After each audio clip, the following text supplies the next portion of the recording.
600만 원의 기적. 이재윤. 지극히 평범한 중견기업 인사총무팀장인 저자는 5개의 직업을 가지고 있다. 직업으로는 중견기업의 인사총무팀장, 가수, MC, 강연자, 농부이다. 이 책은 평범한 대한민국 국민으로 태어나 스스로 노력하여 꿈을 하나씩 이루어가는 과정을 진솔하게 서술했다. 그리고 힘들고 어려운 상황에서도 포기하지 않고 오히려 더 힘들고 지친 소외계층을 돌보며 자신의 꿈을 키워가고 있다. 삶이 힘들 때 우리에게 무엇을 해야 하는지를 행동으로 보여주는 책으로 삶의 의미를 다시 생각하게 하는 큰 가르침을 주는 책이다. 첫째 마당. 저자는 경북 상주 모소면 대포 1리에서 7남 2녀의 막내로 태어났다. 지금 시대에는 상상조차 잘 안 되는 일이지만 그때는 부모님의 금술이 좋으면 가능했다. 아버지 나이 50세, 어머니 나이 43살에 늦둥이를 낳으셨다. 초등학교 때부터 성격이 발랄하고 정이 많아 동네 어르신들의 전기나 TV가 고장이 나면 직접 수리를 해드리곤 했다.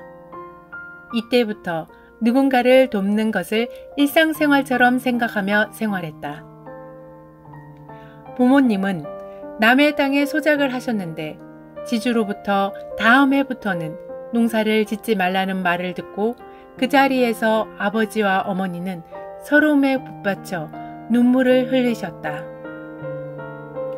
그것을 보고 형님과 누나가 돈을 모아 땅을 사들였고 그때부터 자신의 땅에서 농사를 지으시다가 그토록 가지고 싶어 하셨던 그 땅에 묻히셨다. 형님과 누나는 한글도 가르쳐주고 힘들 때 경제적으로 많은 도움을 주었다. 그래서 첫 번째 꿈이었던 사범대학교도 합격을 하고 좋아할 수가 없었다.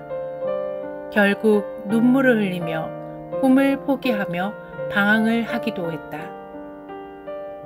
그 후 1996년 강원도 양구에 있는 이사단에서 군 생활을 시작했다. 부산에서 양구까지의 거리는 멀긴 멀었다. 청량리에서 춘천으로 가는 기차를 타고 또 다시 춘천에서 버스를 타고 소양강 댐에 내린 다음 소양강을 가로지르는 수송배를 타야 갈 수 있는 곳이 양구였다. 그곳에서 26개월의 복무를 마치고 새로운 출발을 시작했다. 군대에 전역한 후 어머니를 모시고 있는 큰형님 댁에 가서 지내는 것이 부담되어 형님께 600만 원을 빌려 부엌 하나가 있는 단칸방에서 새벽에는 신문을 돌리며 학교를 2년 동안 악착같이 다녔다. 결혼을 하고 1년 후 사랑하는 어머니가 세상을 떠나셨다. 어머니의 소원은 막내 아들이 결혼하는 것을 보고 죽는 것이었다. 그렇게 효도를 좀 하려고 했는데 고생만 하시다가 떠나시고 말았다. 둘째 마당. 취업을 위해 작성한 버킷리스트에서 첫 손가락에 꼽은 금강공업 주식회사에 입사를 했다.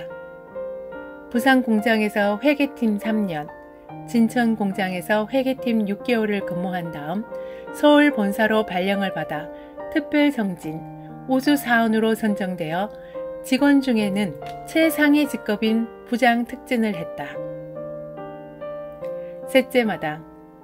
어려서부터 하고 싶었던 꿈 중에 가수가 있었다.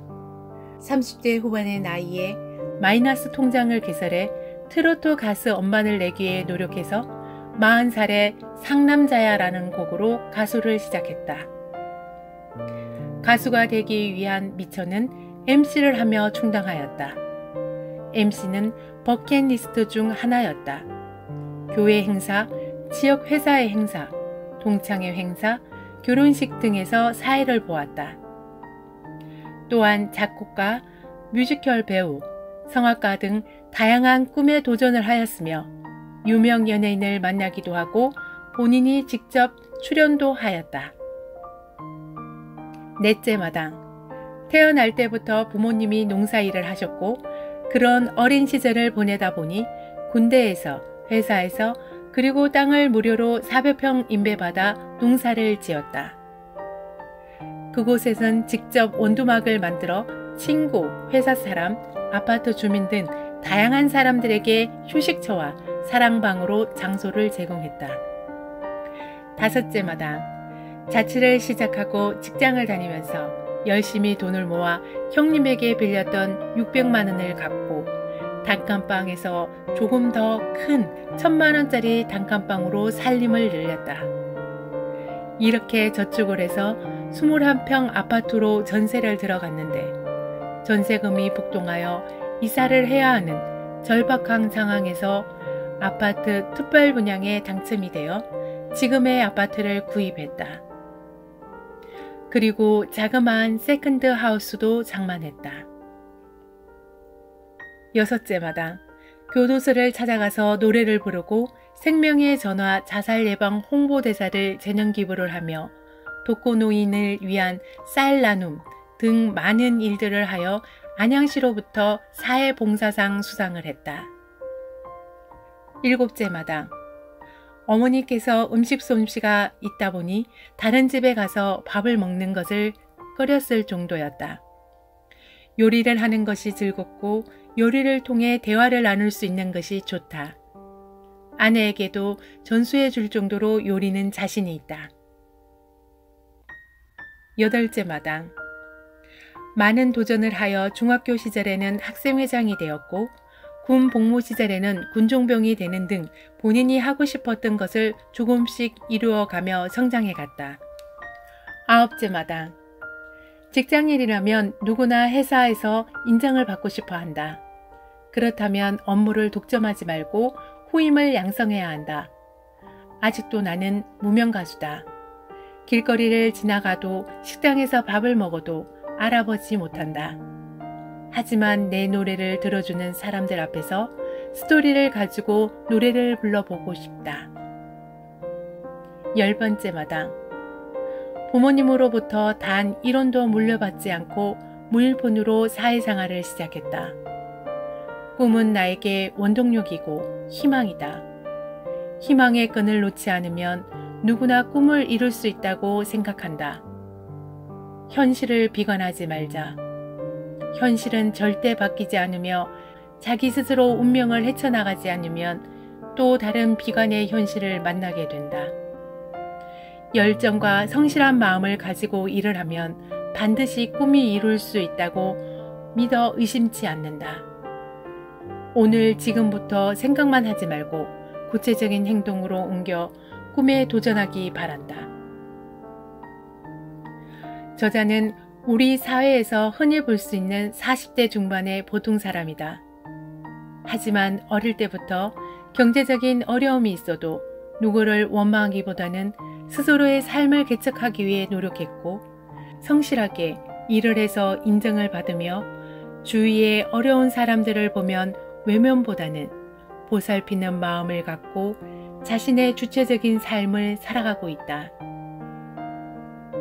우리는 현실의 어려움은 언제 어디서나 찾아올 수 있다. 이럴 때 상실감에 빠져 방황을 하거나 신세 한탄을 하기보다는 지금 당장 할 수 있는 일이 무엇인지 생각을 해봐야 한다는 말을 전하는 것.